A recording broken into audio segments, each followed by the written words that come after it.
A man walked into a small cafe in Gibsland, Louisiana on a warm May morning and ordered a fried bologna sandwich. The order could not have sounded more ordinary. A cheap cut of meat went into a hot pan, white bread waited beside the stove, mustard and onion gave it a bite. In the middle of the Great Depression, that kind of food carried no romance. It was warm, fast, filling, and cheap enough for a traveler who still had miles ahead of him. Outside the cafe, a stolen Ford V8 sat in the dust. The man was Clyde Barrow. According to the marker in Gibsland, Bonnie Parker and Clyde Barrow stopped into Ma Canefield's cafe around 9 o'clock on the morning of May 23, 1934.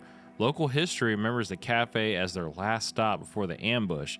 They picked up food in town, got back into the car, and drove toward a rural road where lawmen were already hidden and waiting. Several miles down the road, breakfast would turn into history. Gibsland was a small Louisiana town in a country that had been worn thin by hunger, debt, and disappointment. By 1934, the Depression had changed the way America sounded. Men stood outside stores with nowhere to work. Families stretched flour, beans, coffee, and pride as far as they would go. Store counters saw more looking than buying.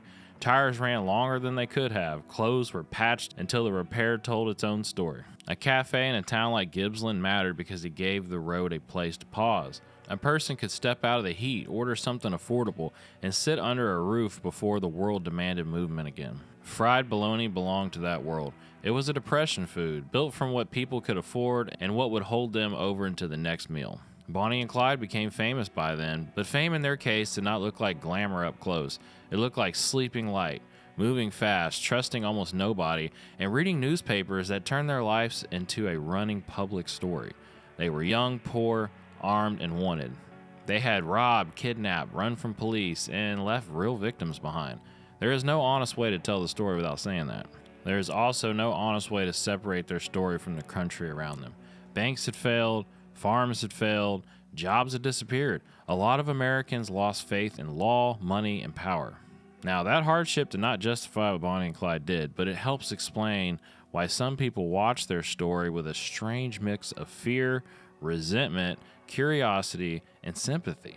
That tension followed them into Gibsland.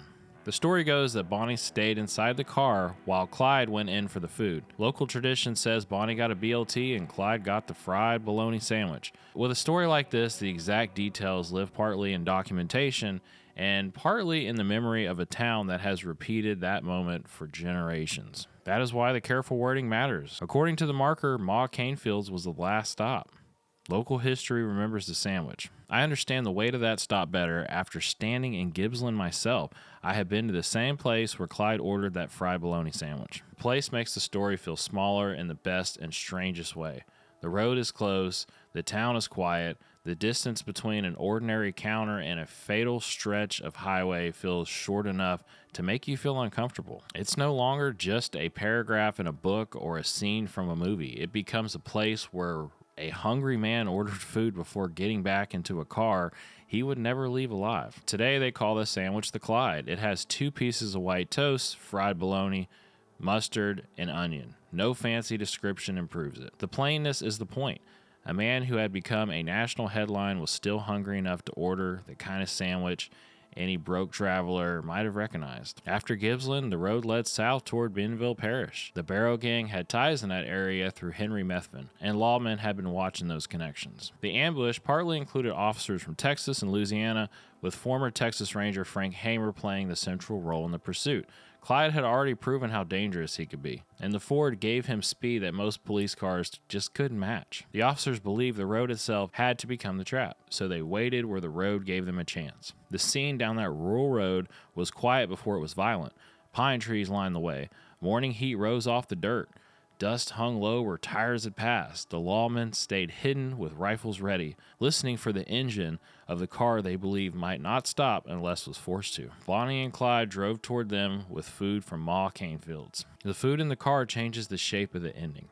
A wrap sandwich sat somewhere in the car. A morning errand had been finished. The road ahead probably looked like every other road they had taken while running from town to town, hiding place to place, danger to danger. By May of 1934, the circle around Bonnie and Clyde had tightened.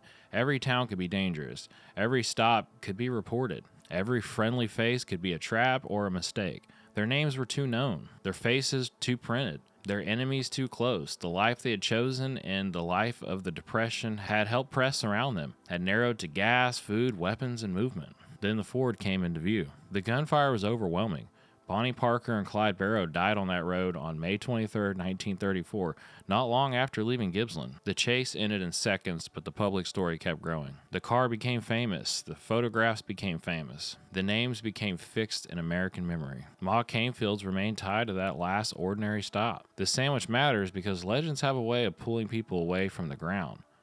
They can make criminals look more stylish, lawmen look simpler, poverty look cleaner, and violence look less terrible than it was. The sandwich pulls the story back into the heat and dust of 1934, where a small cafe, a cheap meal, and a stolen Ford all occupied the same morning. When I think about that place now, I don't picture a grand historical stage.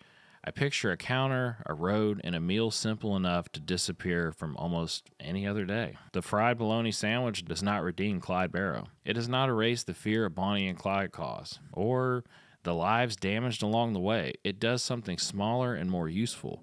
It keeps the final morning human. A man orders food, a woman waits in the car, a town goes about its business. Lawmen sit hidden down the road. By itself, a sandwich is just a sandwich, but in Gibsland, that white toast, fried bologna, mustard, and onion became attached to the final minutes before the ambush. It belonged to the Depression, to a small cafe, to a stolen Ford, and to a decision to keep driving. 7 miles later, no one in that car could take the morning back. So guys, hopefully you enjoyed the story. I thought it was awesome. I went down to Gibsland and had myself a Clyde, a fried bologna sandwich, and it was very interesting to say the least. Thanks for everybody that's liking and subscribing to this new channel that we have, the Eclectic Historical Society.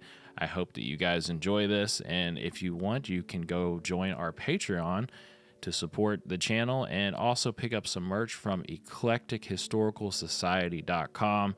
Thank you guys for coming along for the ride.